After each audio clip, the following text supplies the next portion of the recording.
तो दर्शक बंधु आज देखा पाइबे सिंदूर खेल सीरियल रे मल्लिका आद्या आउ आन्या को देखी बहुत रागी जाऊथिबो। तापरे अंश आद्या को कहिबे तमे आन्या को आनी आगुआ कहीं आसिलो आमे स्कूल को सांग हेई आसी पारंते।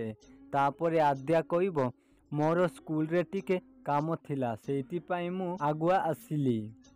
पुणी अंश कहिबे 5 मिनिट लेट हेइथिले काम कौन हेई न थांता। तापरे मल्लिका कहिबो अंश को से तारो निजे आसिला तो कौन हेई गला सेटू।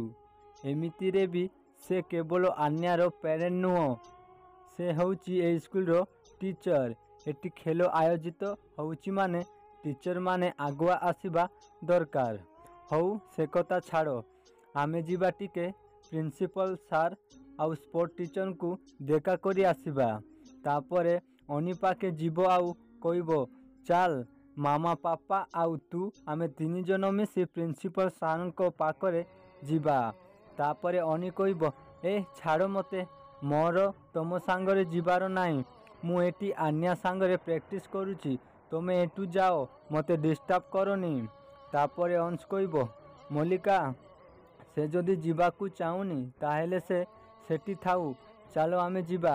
तापरे मल्लिका अंशर हाथ को धरी चलो अंश आमे जीवा एटू जल्दी कहूथिबो। या देखी आद्या बहुत रागी जाउथिबो। तापरे अंश जाउथिबा बेले आद्या को पछरू अनाई अनाई देखुथिबो। तो दर्शक बंधु आज बोली किसी जबरदस्त सीन देखा पाइबे।